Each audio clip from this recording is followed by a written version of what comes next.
एक दिन पूर्व सिवान में सिविल कोर्ट के कर्मचारी गोल्डन माझी की गोली मारकर हत्या कर दी गई थी। इसके बाद सिवान सदर अस्पताल के गेट पर शव रखकर परिजनों ने खूब हल्ला हंगामा किया।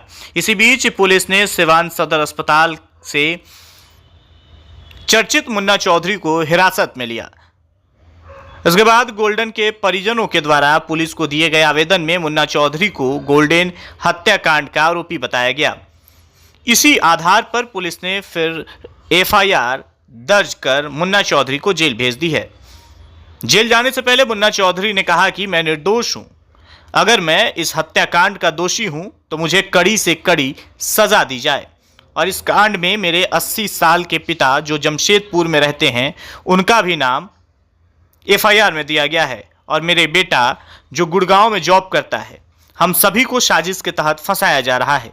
पुलिस कप्तान से मुन्ना चौधरी ने निवेदन किया है कि इसकी जांच कराई जाए। सुनिए जेल जाने से पहले चर्चित मुन्ना चौधरी ने क्या कुछ कहा है। कि मैंने उसको उपकार किया, उस लड़का का एक्सीडेंट हुआ और हमको सूचना मिली कि एक्सीडेंट हुआ है। मैंने उसके घर वाले उन लोगों को लेके हॉस्पिटल गया और हॉस्पिटल जाने के बाद में दवा का दुकानदार को हमने बोला कि मेरे मोहल्ला का लड़का का एक बढ़िया लड़का है, उसको एक्सीडेंट हुआ है। एक्सीडेंट का सूचना मिला हमको, लड़का लोग वहाँ से दिया कि आपके घर का बगल का गोल्डन कुमार लड़का है। मैंने उसके घर परिवार के लोगों को सूचना दिया और सूचना देने के बाद में मैंने उस परिवार के लोगों को लेके हॉस्पिटल तक गया और उसके बाद में वहाँ जाने के बाद पता चला कि गोली लगा हुआ है। गोली लगा हुआ है तो हम लोग को पता चला भाई कहाँ तक, मैंने कहाँ गोली लगा हुआ है। तो उस जगह तक हम लोग पहुँचे। एक अरविंद कुमार पत्रकार के साथ हम उनके बाइक पर गए और वहाँ हम लोग गए तो देखे कि 2 खोखा पुलिस पाई हुई है। तो हम लोग को जानकारी हुआ कि भाई गोली लगा हुआ है। लड़का अच्छा था, उस परिवार से हमको संबंध भी अच्छा था। अरे सौभाग्य का बात है कि उसका पिताजी को मैंने अपने गाड़ी में बैठा करके उसको ट्रीटमेंट करा के उसका ज़िंदगी मैंने दिया था। उस लड़का का अनुकंपा पर मैंने 50,000 रुपया दे करके मदद किया था और मैं अपनापन समझ करके गया। मैं सभी लोगों से अपील करूँगा कि इस तरह का अगर किसी को घटना घटे तो वहाँ थूक दे और थूक करके आगे बढ़ जाए। चूँकि कारण ये है कि यही जो सजाएँ हम काट रहे हैं और मेरे ऊपर, मेरे बेटा के ऊपर, मेरा 80 साल का पिता के ऊपर, जो कि मेरा बेटा नौकरी करता है गुड़गाँव में, उसके ऊपर भी एफआईआर नेम्ड किया गया है साजिश के तहत। अब पुलिस अपना जाँच करेगी। ज़मीनी विवाद बताया जा रहा है कि नहीं, ज़मीन नहीं, सरवा उसको भी जाँच करे कि हमसे किस तरह का ज़मीनी विवाद है। हम तो एक पत्रकार पर केस करेंगे। जी। उसका क्या नाम है, कौन 9 तक बिहार जो चलाता है, उस पत्रकार पर हम केस भी करेंगे कि हमको ज़मीन का एथी व्यवसायी बताया है। हम क्लास 1 का कॉन्ट्रैक्टर हैं, गवर्नमेंट कॉन्ट्रैक्टर हैं। मुन्ना चौधरी जी जो परिवार वाले हैं उन लोग का आरोप है कि इसमें आपकी सहभागिता हो सकती है। परिवार वाले लोग को आरोप नहीं है, उसको कराया जा रहा है, उससे इसके करवाया पीछे जा रहा है। कोई लोग लगे हैं क्या? हाँ, पीछे लगे हुए हैं लोग। हमें पता है एक दलाल किस्म का आदमी है जो कि लगा हुआ है। भगवान माफ नहीं करेंगे।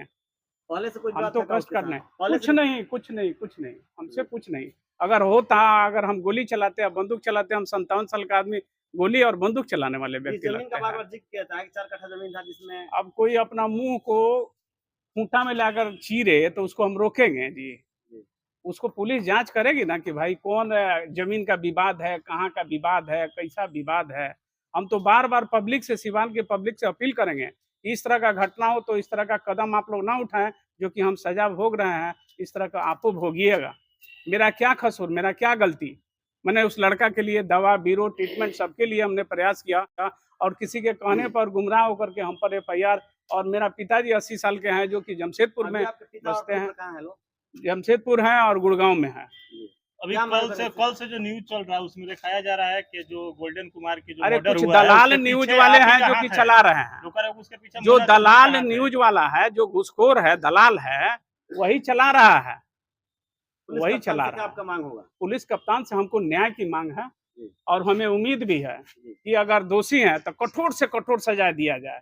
अगर निर्दोष हैं, अगर निर्दोष हैं, उनके कलम में निर्दोष हम पाए जाते हैं, तो जो हम पर किया है उसको कठोर से कठोर सजा दिया जाए। उनको भला भगवान भला करेंगे।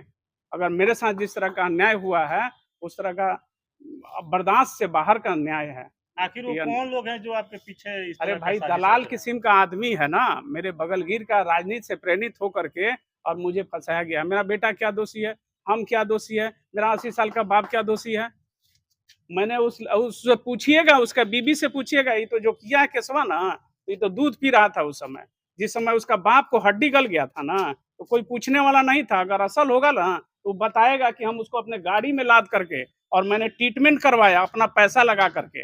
मैं उसके साथ क्या किया हूँ, मेरे साथ कौन सा जमीनी विवाद है जो कि दिखा रहा है चैनल वाला, कौन सा विवाद है। उससे पेपर मांगिए कि मेरा कौन जमीन से, हमसे जमीन से संबंधित है। ये तो बनाया जा रहा है, बना करके हमको घसीटा जा रहा है। इसको ऊपर वाला माफ नहीं गोल्डन कुमार करेंगे। का जब शव अच्छा पहुंचा लड़का था। सिवान सदर अस्पताल सब वहाँ भी मौजूद थे। अरे वहां तो सर हम मौजूद थे, वहां से जहां गोली लगा था वहां भी हम लोग गए। बोले ना अरविंद कुमार पत्रकार के गाड़ी पे बैठ करके हमने भी गया। मैंने कल से खाया नहीं था। हम बीपी का पेशेंट हैं, हार्ट का पेशेंट हैं, शुगर का पेशेंट हैं, तब तक मैंने कल तक हमने नहीं खाया था। मेरा शुगर भी बढ़ा हुआ है। अब तो प्रशासन